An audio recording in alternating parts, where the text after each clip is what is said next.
하나님을 두려워하는 사람은 세 번째로 결국 최후의 승리를 얻게 된다는 거예요. 한번 따라해 보세요. 최후 승리를 얻게 된다. 제자들이 예수님에게 물었죠. 저는 아니죠? 혹시 저는 아니죠? 제가 주님을 배반하는 거 아니죠? 저 아니죠? 이렇게 질문했잖아요. 그 제자들이 어떻게 됐을까요? 사도행전 한번 찾아보세요. 사도행전 4장 19절에서 21절. 저는 아니죠 했던 제자들의 모습이 나와요. 베드로와 요한이 대답하여 이르되 하나님 앞에서 너희의 말을 듣는 것이 하나님의 말씀을 듣는 것보다 옳은가 판단하라.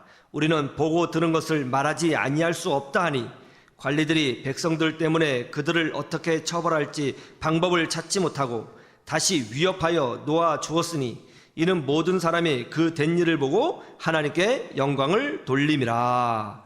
아멘. 유대 지도자들이 그 당시의 공권력이 예수님의 제자들을 위협했습니다. 다시는 복음을 전하지 말아라. 특별히 예수 그리스도의 부활과 십자가의 죽음과 구원에 대해서 말하지 말아라. 그리고 그들을 위협했습니다.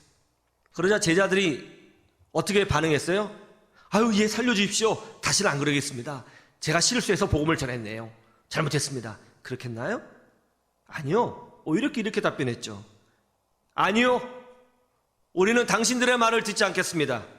우리는 하나님의 말씀을 따를 것입니다. 그러자 어떻게 했다고 합니까? 유대 지도자들이 할 말이 없어서 다시 제자들을 위협하고 한 번만 더 그러면 죽여 이렇게 위협하고 제자들을 풀어줄 수밖에 없었다는 거예요. 그런데 이 사건을 통해서 사람들이 하나님의 영광을 보게 되었고 교회가 힘을 얻게 되었고 세계 선교의 불꽃이 시작되었다는 것입니다. 우리 인생도 이와 같습니다. 하나님을 두려워하지 않는 자는 결국 망할 것이나 하나님을 두려워하여 하나님 편에 서는 자는 최후 승리자가 되는 줄로 믿습니다. 그것이 바로 우리에게 요구되는 신앙의 자리인 것입니다. 최동규 장로님이라고 있습니다. 최동규 장로님이 이런 간증을 했습니다. 이분이 경찰서의 경감이었습니다. 최동규 장로님이 경감으로 살 때에 하나님을 무시하며 살았습니다. 온 가족이 교회에 다녀도 본인은 절대로 교회 나가지 않았습니다. 이리 핑계대고 저리 핑계댔습니다. 이분이 1986년도부터 서울경찰청 올림픽 기획단에서 일하게 되었어요. 주 임무가 대통령 경호였습니다. 아주 긴장하는 삶이었습니다. 그리고 잘 퇴근도 못하고 그리고 야간 근무가 많은 그런 삶이었어요. 그러다 보니까 이제 동료들과 거의 날마다 술을 마시게 된 거예요. 가족들이 술 그만 마시고 이제 교회 가자고 해도 야, 너네는 너네 주님을 섬겨, 나는 나의 주님을 섬길게.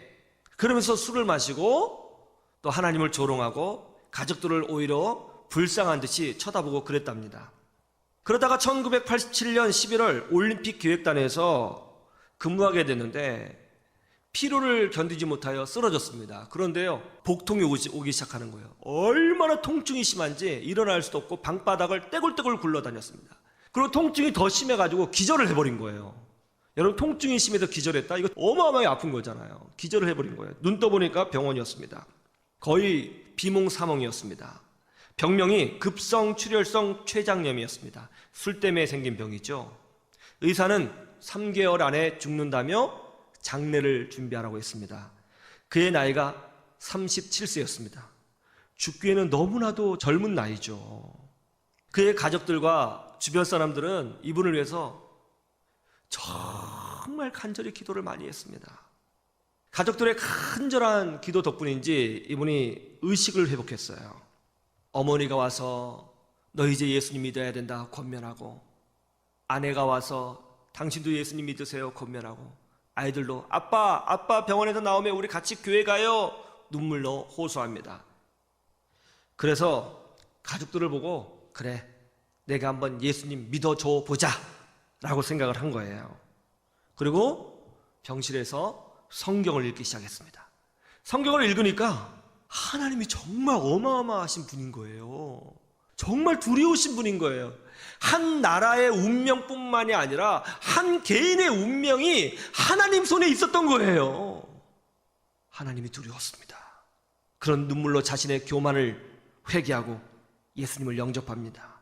그리고 이렇게 기도했다고 합니다. 하나님, 한 번만 살려주십시오. 살려주시면 제가 하나님을 위해서 살아보겠습니다. 살려주십시오. 이렇게 회개하고 기도를 했기 때문이었을까요? 그 결과 3개월 후에 장례를 준비하라고 하는 병원 측의 얘기와는 달리 기적적으로 건강을 회복해서 2발로 병원을 걸어 나오게 되었습니다. 이분이 태어나자마자 이제 교회에 등록했어요. 그리고 두려우신 하나님을 알았잖아요. 그러니까 새벽 예배부터 주일 예배, 오후 예배, 수요 예배, 금요 기도에 모든 예배에 참석한 거예요. 하나님이 너무너무 두려우신 분인 거예요. 그리고 그는 성경을 들고 다니면서 전도하기 시작했습니다. 본인의 경찰서에 있으니까 유치장에 가서 여러분 하나님 믿어야 됩니다. 예수님 영접해야 됩니다. 외치면서 복음을 전했고요. 영등포역 주변의 노숙자들을 찾아가서 복음을 전하고요. 알코올 중독자들을 찾아가서 복음을 전했습니다. 그리고 악기 연습을 했어요. 색소폰을 연주했습니다. 왜냐하면 사람들의 시선을 끌기 위해서 연주하면서 찬양을 불러주고 복음을 전했습니다. 놀랍게도요, 이분의 찬양을 듣고 복음을 듣고 사람들이 교회로 회복되는 거예요. 할렐루야. 그런데 이분이 하나님이 두렵다고 했잖아요. 하나님을 두려워하니까 겸손하게 살 수밖에 없는 거예요. 그러자 모든 사람들에게 모범이 되었습니다. 그래서 2002년 경찰의 날에 정부에서 옥조 근정 훈장을 수상하게 되었습니다. 바르게 경찰 생활을 하고 자기 직무를 다한 사람으로 인정받은 거예요. 하나님을 두려워하니까 하나님이 높여주셨어요. 그래서 동료들에게도 박수받고 또 교인들에게도 박수받고 가족에게도 인정받는 믿음의 아들이 되었다는 것입니다. 하나님을 두려워할 때 인생의 방향이 바뀌게 됩니다. 그런데 그게 축복이에요. 하나님을 두려워하는 자는 저주와 심판을 피할 수 있습니다. 하나님을 뜻을 묻게 됩니다. 그리고 결국 심판이 아니라 최후 승리를 누리게 되는 거죠. 여러분, 하나님은 살아계십니다. 하나님을 두려워하는 사람이 돼서 축복의 길로 걸어가시는 여러분 되시기를 주님의 이름으로 축원합니다. 축원합니다. 기도하겠습니다.